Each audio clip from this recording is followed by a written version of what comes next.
খেলা শুরু হয়ে গেছে আওয়ামী লীগের। খেলা কিন্তু শুরু হয়ে গেছে, খেলা ভয়ঙ্কর খেলা হবে। বাংলাদেশে 2026-এর নির্বাচন পরিচালনা করবেন শেখ হাসিনা।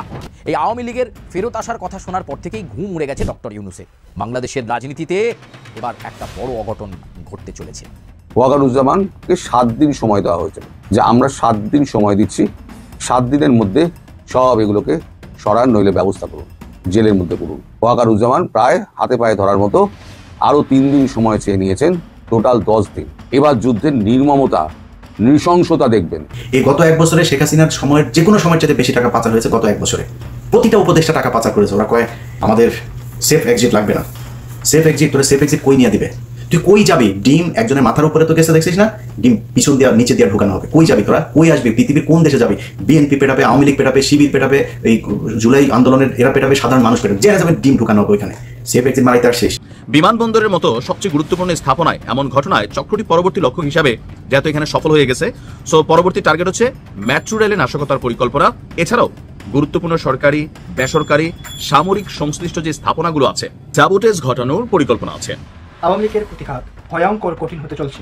অন্তর্বর্তী সরকার নিজেই আওয়ামী লীগের প্রতিঘাত সহ্য করতে পারছে না, তাহলে পরবর্তী নির্বাচিত সরকার কিভাবে আওয়ামী লীগের প্রতিঘাত সহ্য করবে? নির্বাচন হলে আওয়ামী লীগ ফিরে আসবে। আপনি লিখে রাখেন ভাই, আপনি লিখে রাখেন, 100% অ্যাবসলিউটলি রাইট ফিরে আসবে। দর্শক, নতুন একটা নিউজে আপনাকে স্বাগতম। প্রিয় দর্শক, বাংলাদেশের যে বর্তমান রাজনৈতিক প্রেক্ষাপট এবং যে পরিস্থিতির সৃষ্টি হয়েছে তারই আলোকে আপনাদের সামনে বেশ কয়েকটা গুরুত্বপূর্ণ ভিডিও নিয়ে হাজির হয়েছি, যার কিছুটা অংশ বিশেষ ইতিমধ্যেই ভিডিওর শুরুতেই দেখেছেন। তো দর্শক, ভিডিওর শুরুটা দেখেই কিন্তু বুঝতে পেরেছেন যে আজকের নিউজটা ঠিক কতটা গুরুত্বপূর্ণ এবং ঠিক কোন বিষয়টাকে ইঙ্গিত করছে। তাই বলবো, যারা ভিডিওটি অন করেছেন না টেনে সম্পূর্ণ নিউজটি মনোযোগ সহকারে দেখতে থাকুন, তাহলে আজকের মূল বিষয়টা বুঝতে পারবেন। তো দর্শক, বেশি দেরি না করে চলুন দেখে আসবো আজকে সেই কাঙ্ক্ষিত ভিডিওগুলো। তবে তার আগে বলবো, যারা প্রতিনিয়ত আপডেট খবর দেখতে চান তাহলে অবশ্যই আমাদের চ্যানেলটি সাবস্ক্রাইব করে পাশে থাকা বেল আইকনটি ক্লিক করে দিন। আর যারা ইতিমধ্যেই চ্যানেলটি সাবস্ক্রাইব করে রেখেছেন তাদেরকে অসংখ্য ধন্যবাদ। তো চলুন দর্শক, ভিডিওটিতে একটি লাইক দিয়ে আমরা ধারাবাহিকভাবে সবগুলো ভিডিওর আলোচনা দেখে আসি। আসলে খেলা শুরু হয়ে গেছে আওয়ামী লীগের। বাংলাদেশে 2026-এর নির্বাচন পরিচালনা করবেন শেখ হাসিনা। এরই মাঝে আপনাদেরকে আমরা জানিয়েছিলাম যে বিবিসির বুথ ফেরত সমীক্ষাতে সেখানে কিন্তু তারা 3 কোটি বেশি মানুষের সঙ্গে জরিপ করেছিলেন, সমীক্ষা করেছিলেন। সেই সমীক্ষার রিপোর্ট কিন্তু বলছে যে বাংলাদেশে আওয়ামী লীগ তারা কিন্তু ফেরত আসছে। এই আওয়ামী লীগের ফেরত আসার কথা শোনার পর থেকেই ঘুম উড়ে গেছে ডক্টর ইউনূসের। এমনিতেই তিনি বিভিন্ন সংঘাতপূর্ণ পরিবেশের মধ্য দিয়ে চলছেন, সংস্কার সংস্কার সংস্কার করতে করতে তিনি ক্লান্ত, অথচ সংস্কার হয়নি। এমন পরিস্থিতির মধ্যে এবার একা বোধ করছেন ডক্টর ইউনূস। তিনি জুলাই সনদ করিয়েছেন, জুলাই সনদে স্বাক্ষর হয়ে গেছে, সবাই লাফালাফি করছে, কিন্তু এরই মধ্যে তিনি বুঝতে পারছেন সহ উপদেষ্টারা তার সঙ্গে নেই। তিনি প্রধান উপদেষ্টা অন্তর্বর্তী সরকারের, কিন্তু ইউনূসের সঙ্গে যে উপদেষ্টা মণ্ডলী রয়েছে তারাই তো আওয়ামী লীগের সঙ্গে যোগাযোগ রাখছে। উপদেষ্টা মণ্ডলীর নেতারা, উপদেষ্টা মণ্ডলীর সদস্যরা তারা বুঝতে পেরেছেন যে কিছুদিনের মধ্যেই ইউনূসের মারা যাবে। কি মারা যাবে না কি মারা যাবে সেটা আমরা বলবো না, কিন্তু ইউনূসের যে মারা যাবে সেটা খুব বুঝতে পারছেন উপদেষ্টা মণ্ডলী, যে কারণে তারা আওয়ামী লীগের সঙ্গে যোগাযোগ করছেন। এবং ইউনূস এবার ঘনিষ্ঠ মহলে দুঃখ প্রকাশ করে বললেন, এত ষড়যন্ত্র চালাবো কি করে? ষড়যন্ত্রের আঁচ পেয়েছেন তিনি, যে উপদেষ্টারা তার থেকে আস্তে আস্তে আস্তে আস্তে সরতে শুরু করেছে। খেলাটা কার? খেলাটা তার, যিনি চোখের জল পুঁছতে পুঁছতে বাংলাদেশ ছাড়ার সময় বলেছিলেন আমি আবার ফিরব। ঠিক ধরেছেন, যার কথা বলছি শেখ হাসিনা। খেলা কিন্তু শুরু হয়ে গেছে, খেলা ভয়ঙ্কর খেলা হবে। এবার একদিকে যখন এই বাংলাদেশে ফেরার জন্য শেখ হাসিনার তরফে প্রস্তুতির তুঙ্গে, ঠিক সেই সময়ে ডক্টর ইউনূস স্বীকার করছেন যে তার সহ উপদেষ্টা মণ্ডলীর অনেকেই তার সাথে নেই, পেছনে ষড়যন্ত্র চলছে, তিনি ক্রমশ একা হয়ে যাচ্ছেন। আচ্ছা, জুলাই সনদ ডক্টর ইউনূসকে অক্সিজেন দেবে না? ডক্টর ইউনূস কি করবেন সেটা তিনি ভেবে পাচ্ছেন না।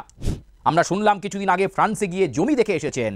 তিনি কি তাহলে পাকাপাকিভাবে ফ্রান্সে চলে যাবেন সেফ এক্সিট নিতে নিতে? এরকম একটা পরিস্থিতির মধ্যে এই ষড়যন্ত্রের গন্ধ পেয়েছেন ডক্টর ইউনূস। আসলে খেলা শুরু হয়ে গেছে আওয়ামী লীগের। যাদেরকে তাড়া করেছিল, যে সমস্ত আওয়ামী লীগের নেতারা বাইরে পালিয়ে গিয়েছিলেন ভয়ে, তারা এবার আস্তে আস্তে গোপন বৈঠক সারছেন। আর তাদের সঙ্গেই ওই ইউনূসের উপদেষ্টা মণ্ডলীর সদস্যরাই তাদের সঙ্গে ফোনালাপ করছে। বহু কল রেকর্ড অডিও সবকিছু ডক্টর ইউনূসের হাতে পৌঁছেছে, কিন্তু কিচ্ছুটি তিনি করতে পারছেন না, কিচ্ছুটি না। আসলে এই মুহূর্তে ভয়ঙ্কর খেলা শুরু হয়ে গেছে। এবং যেটা আমরা জানতে পাচ্ছি সূত্র মারফত, লীগ সিদ্ধান্ত নিয়েছে গোপালগঞ্জকে তারা বেস স্টেশন করবেন। সেই গোপালগঞ্জ থেকে বাংলাদেশে 2026-এর নির্বাচন পরিচালনা করবেন শেখ হাসিনা। আর সেই নির্বাচন পরিচালনার কেন্দ্রবিন্দুতে থাকবে গোপালগঞ্জ। একেবারে সেন্ট্রালাইজড ভাবে এই নির্বাচনকে পরিচালনা করা হবে। শেখ হাসিনা নিজে বেছে নেবেন আগামী নেতা, আমরা আগেই বলেছি। আর এই পরিস্থিতিতে এমনিতেই সেনার সঙ্গে পাঙ্গা নিয়ে বসে রয়েছেন ডক্টর ইউনূস। ওয়াকারুজ্জামান ব্যাপক খেপেছেন ডক্টর ইউনূসের ওপর, অন্তর্বর্তী সরকারের ওপর। আর তার উপর যখন তিনি কাঁটার ওপর বসে রয়েছেন, তখন চিন্তা বাড়ছে একটু একটু করে যে উপদেষ্টা মণ্ডলী তো তার সাথে নেই। তারা দুমুখো সাপ হয়ে গেছে। ইউনূসের সঙ্গে বৈঠক করছেন, বাংলাদেশের সংস্কার নিয়ে আলোচনা হচ্ছে, জুলাই সনদ নিয়ে লাফালাফি হচ্ছে। জুলাই সনদ নিয়ে যখন লাফালাফি হচ্ছে, ঠিক লাফালাফি শেষ, আবার ফোনালাপ। কি আলোচনা হলো ডক্টর ইউনূসের সাথে উপদেষ্টাদের, সব খবর পৌঁছে যাচ্ছে লীগের নেতাদের কাছে, সব খবর। আসলে খেলাটা শুরু করে দিয়েছে আওয়ামী লীগ, সেটা খুব ভালো রকম বুঝতে পারছেন ডক্টর ইউনূস। আর এখন ইউনূস একাকী বোধ করছেন, একাকী বোধ করছেন। তিনি কোথায় যাবেন, কি করবেন, তার ভাবনার জায়গা শেষ নেই। তার রাতের ঘুম কেড়ে নিয়েছেন শেখ হাসিনা। খেলা যে শুরু হয়ে গেছে, তিনি মর্মে মর্মে সেটা উপলব্ধি করতে পারছেন। আর সেই খেলায় তার জেতা যে কতটা কঠিন, সেটা তিনি বুঝতে পারছেন। আর তাই তো এখন তিনি একেবারে নিশ্চুপ হয়ে গেছেন, হতভম্ব হয়ে গেছেন। এমন এমন উপদেষ্টা মণ্ডলীর কল রেকর্ড, তার সহ উপদেষ্টারা এমন এমন কথা তার সম্পর্কে বলেছেন, তারা ইউনূস সম্পর্কে কি ভাবনা পোষণ করছেন, সেই সমস্ত নিজের কানে শুনে ফেলেছেন ডক্টর ইউনূস। বাংলাদেশের রাজনীতিতে এবার একটা বড় অঘটন ঘটতে চলেছে। গেল কয়েকদিন যাবৎ বাংলাদেশে যে ধারাবাহিক অগ্নিকাণ্ডের ঘটনা ঘটেছে, জনমনে প্রশ্ন উঠেছে যে এইগুলা কি সাধারণ কোনো অগ্নিকাণ্ড নাকি কোনো মাস্টার প্ল্যানের পার্ট, যে বাংলাদেশকে এই মুহূর্তে অস্থিতিশীল করা, বাংলাদেশে একটা ভয়ের পরিবেশ তৈরি করা, অথবা রাষ্ট্রীয় অতি গুরুত্বপূর্ণ যে জায়গাগুলো, যেগুলো অর্থনীতির মেরুদণ্ড, সেই জায়গাতে সর্বশেষ আমাদের এয়ারপোর্টে যেটা করছে, এটার তো আর কোনো ব্যাখ্যা নেই। বাংলাদেশের ইতিহাসে এই ধরনের ঘটনা সম্ভবত সর্বপ্রথম। অলরেডি 6 সদস্যের একটা তদন্ত কমিটি গঠন করা হয়েছে। যে কেন লাগছে, সরকারের পক্ষ থেকে বলা হয়েছে যদি এই সকল ঘটনার পেছনে কোনো ষড়যন্ত্র, কোনো ব্যক্তি গোষ্ঠীর দল কানেক্টেড থাকে, ছাড় দেওয়া হবে না। আমরাও মনে করি রাস্তায় দইরা ক্রস ফায়ার দিয়ে ফালা দিতে হবে, তবে শিওর হইতে হবে ঘটনা সত্য কিনা, কারণ এটার মানে কেউই বাংলাদেশের কোনো নাগরিক এটা মেনে নিবে না। তো এর মাঝখানে আরো খারাপ খবর হচ্ছে কোনটা, যে এটা একটা পরিকল্পিত অগ্নিকাণ্ড। এমনকি এই অগ্নিকাণ্ডের পরবর্তী যে টার্গেটটা, আমার দেশ পত্রিকার মাহমুদ ভাই যিনি নিউজ করছেন, যে মেট্রো রেল এবং সামরিক স্থাপনা, আপনি বুঝতে পারছেন যে টার্গেটটা কোন দিকে যাচ্ছে। সামরিক স্থাপনাটা আমার কাছে খুবই আশ্চর্য লাগছে, এবং কি মেট্রো রেলটাও হতে পারে ঘটনা, এখানে হাজার হাজার মানুষ চলাফেরা করে, কিন্তু সামরিক স্থাপনায় অগ্নিকাণ্ড, তাহলে কি ভিতরে কোনো যোগসাজশ? দর্শক, আমাদের দেশ পত্রিকার সূত্রটা বলছে যে প্রাথমিক প্রমাণের ভিত্তিতে নিরাপত্তা সংস্থাগুলো এই ঘটনার পিছনে আমদানি সংশ্লিষ্ট 2টি প্রতিষ্ঠানের যোগসাজশ চিহ্নিত করেছেন। খুবই আশ্চর্য বিষয়। প্রতিষ্ঠানগুলোর মালিক পক্ষের রাজনৈতিক সংশ্লিষ্টতার বিষয়েও গুরুত্বপূর্ণ তথ্য সংগ্রহ করা হয়েছে। বোঝাই যায় এটা আওয়ামী লীগের উপর মাহমুদ ভাই এই নিউজটা করছেন। আচ্ছা, এবং তাদের দেশ ছেড়ে পালাতে না পারার বিষয়ে তাৎক্ষণিক নজরদারির ব্যবস্থা করা হয়েছে সরকারের পক্ষ থেকে। নাশকতা পরিকল্পনাকারীদের প্রধান লক্ষ্য ছিল 2টি: 1, রাষ্ট্রীয় নিরাপত্তা বিঘ্নিত করা; 2, বিদেশি বিনিয়োগকারীদের মধ্যে আতঙ্ক সৃষ্টি করে বাংলাদেশে যেন বিনিয়োগ না হয় নিরুৎসাহিত করা। বিমানবন্দরের মতো সবচেয়ে গুরুত্বপূর্ণ স্থাপনায় এমন ঘটনায় চক্রটি পরবর্তী লক্ষ্য হিসাবে যেহেতু এখানে সফল হয়ে গেছে, সো পরবর্তী টার্গেট হচ্ছে মেট্রো রেলে নাশকতার পরিকল্পনা।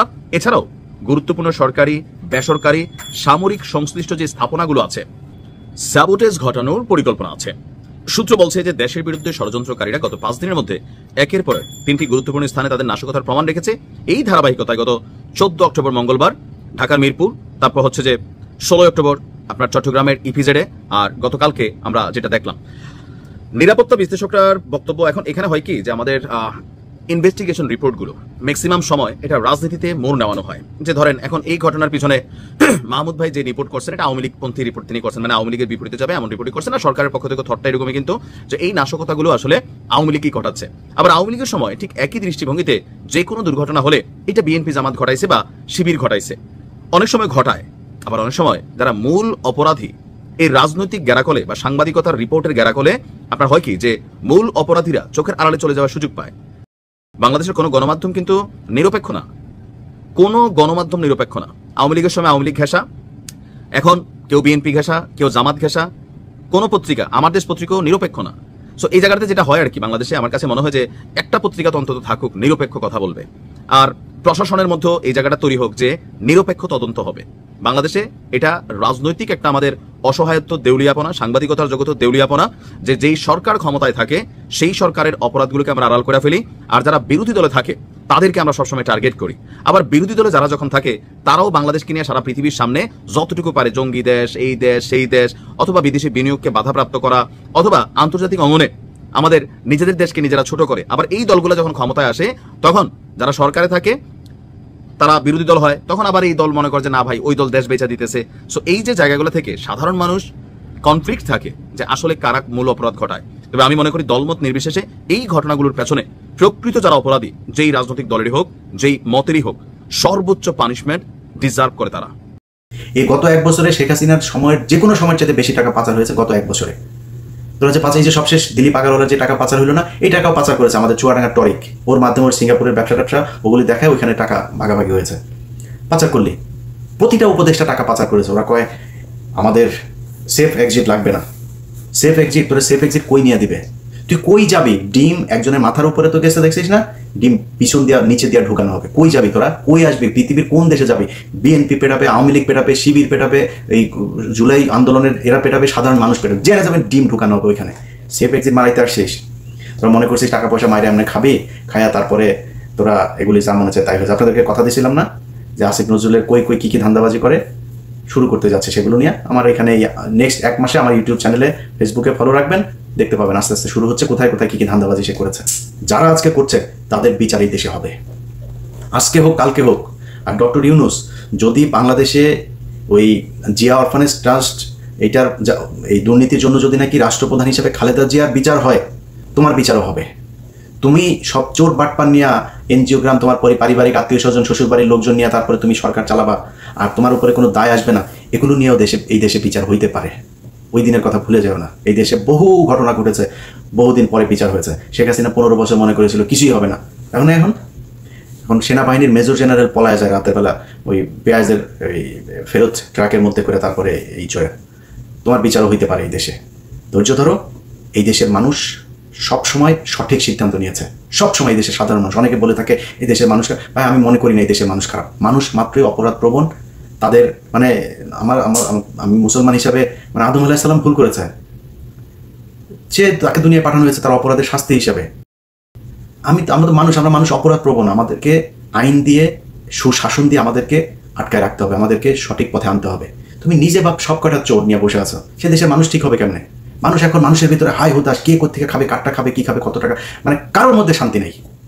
প্রতিটা সরকারি প্রতিষ্ঠানের মধ্যে কে কখন কারে চাকরি যায়, কি হয়, সবাই ধান্দা, যত তাড়াতাড়ি পারে টাকা পয়সা, আর যা পায় সব করে। সবার মাথায় আছে যে দেশ থেকে চলে যেতে হবে, বাইরে গিয়ে তারপরে কয়েক বছর থাকতে হবে। কয়েক বছর থাকতে হবে সেটাও হয়তো জানে না, বাট অনেক বছর থাকতে হবে, যেহেতু 100 কোটি 1000 কোটি কোনো টাকায় তার মানে সন্তুষ্টি হচ্ছে না যে কত হইলে তারপরে বিদেশে গিয়ে অনেক বছর থাকা যাবে। হতে পারে সারা জীবনও থাকতে হইতে পারে। আপনি যদি এখন আমরা জিজ্ঞেস করেন যে ভাই শেখ হাসিনা আসতেই পারে, না আসার জন্য কি করেছেন আপনি? ইদানিং মানুষ কেউ ফোন টোন করে কিছু বললে ভাই হইতেই পারে, সমস্যা কি? এ ধরনের সব শেষ ঘটনার ভেতরেই যেদিন কু করার কথা বলা হচ্ছিল, পিনাকিতে আমার ফোন করলো, ইলিয়াস এই ব্যাপার। আমি বলছি দাদা হইলে আপনার সমস্যা কি? কু হইলে আপনার কোনো সমস্যা আছে? আপনারা কেউ এখন এই সরকারের ভেতরে কেউ আপনার সাজেশন নেয়, আপনার কথা শুনে না কিছু শুনে? আপনার কু হইলে সমস্যা, কু হয়ে সেনাবাহিনীর আরেকটা পক্ষ আসবে, সমস্যা নাই তো আমাদের। আমরা এখন মানে একটা কি বলবো, যে প্রতিটা মানুষ যেরকম বাংলাদেশে যার যে ভালো মানুষ তার ভেতরে হতাশা, খারাপ মানুষের ভেতরে হতাশা, সবার ভেতরে একটা হতাশা, অনিশ্চয়তা কাজ করে। আমার ভেতরে সেটা কাজ করছে। দেশটা এরকম হওয়ার কথা ছিল না। যাই হোক, ভিডিওটিও বানাইতে হন ভাই, ভালো লাগে না।